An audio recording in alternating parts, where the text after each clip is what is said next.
you guys have been watching the channel for a while, you know I usually don't do two cameras. I'm more of like a POV freaking helmet cam kind of guy.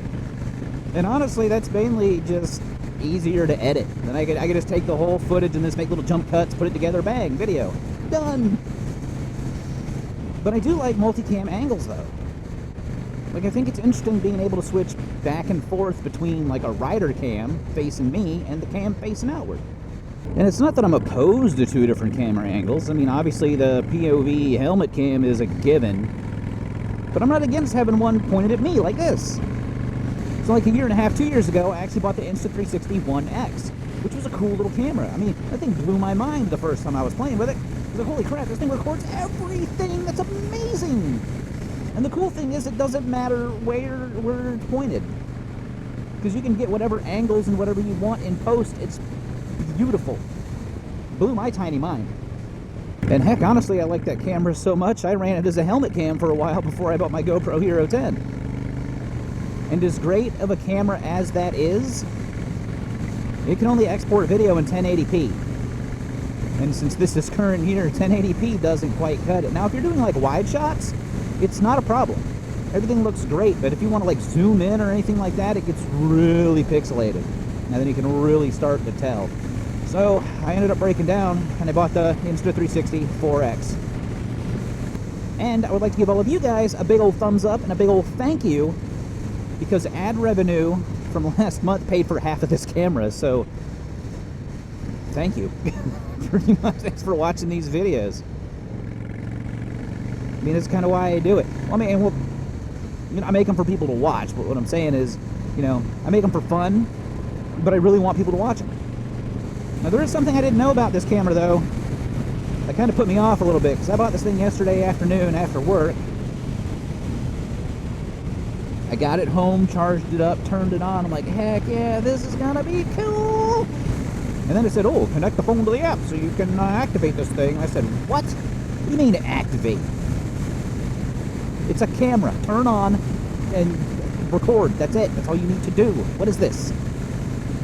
Well, apparently they do it so, like, if the camera gets stolen, it's registered and all the blah, blah, blah, blah, blah, blah, blah. I think it's a way for them to freaking watch me while I'm doing this. Are you in there? I see you. I see you, Insta. So I'm like, alright, fine. I whip out my phone. I go to download the app, and it says my phone is not cool enough. Sorry, this don't work here. And I was like, oh boy. I was like, so you mean to tell me that I just spent $500 plus tax, sales tax, for a paperweight? You kidding me? So I did some tippity typing on the internet, and I did a little bit of research. I don't know why I'm doing this voice. I just like it. I think it's fun. And for some reason, you can't like register this on their website. Like, you have to use the app. Everything I'm finding points me to the app. I'm like, cool. All right, fine. Look, like their freaking tech support chat line. Cool. Like 8 to midnight or something, whatever. I go to check. Oh, we'll be back in 3 hours. And I'm like, what? This is like late afternoon on a Friday. Eastern United States during normal business hours. Why are you not? Whatever. So I end up getting up early this morning on a Saturday. End up going to work and grab my work phone. Guess what? My work phone is cool enough. Awesome. So now we're up and running. And some of you might be thinking, hey, lucky aces, you're just trying to be like Tim from Me and My Shadow channel. He's got an Insta360 he uses as a face cam. You're just trying to copy him. Well, this is the internet. Everybody's copying somebody, okay? That's just how it works.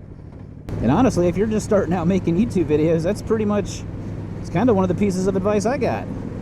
Basically, find somebody that does what you want to do. Don't copy them direct. I mean, put your own spin on it. But basically, find your own style. But put your own spin on it. Don't just blatantly, flat out copy somebody. Because like my editing style is pretty much kind of right there in line with Baker X Derek, who's one of the OG motovloggers from freaking way back in the day. I think he started, what, mid-2000s, I think? He might have been doing this before YouTube was even a thing. Now, I haven't really, like, played with the settings and all that other stuff yet. Basically, all I've done is get this thing to where I can use it. And this is actually, like, the first inaugural ride with the 4X. And And some of you probably are thinking, man, I didn't even know you had a freaking 360 camera. You never used the thing. Yeah, I know. That's why I'm so concerned about this one. But I don't use them because of anxiety. Like, here's a nice camera. Let's put it on a stick, extend it 3-4 feet out in the air, and hope nothing bad happens to it. And that's kind of my concern with this one, because we did take a tumble one time with the 1X when it was on my helmet. My helmet fell off and put a little scratch in it. Broke my freaking heart. And that was the day that was the last day I used it as a helmet cam, actually. It's like, nope, this ain't gonna work. And that's, of course, why it's on the handlebars and not hanging off the frame right now. But I also bought, like, the Amazon knockoff sticks. I didn't buy, like, the Insta360 sticks. So I need to find a video or something where somebody goes over the quality difference, and I think that'll make you feel a little bit better. But I was also thinking, like, this is just an aluminum stick. I'm not going to pay that much for it. That's dumb. So now that I have the X4, I probably don't need the 1X. I'm not 100% sure if I want to get rid of it or not. I'm tempted to keep it because, I mean, it's already been dropped once. So who cares? At this point, you know, if it gets banged up again, whatever. But also still, it's a good camera. It works. It's got like one tiny little scratch on the lens that you don't even see. It doesn't even record it. And then like a little scratch on the top. I'll probably just end up throwing it on like eBay or something. So I don't know. What kind of crazy footage do you guys think we can get with this camera? Let me know in the comments down below. And if you're into 360 cameras, I did some like third-person stuff before I bobbed the chopper out with my 1X, which you can check out right here. And as always, y'all be good. See ya.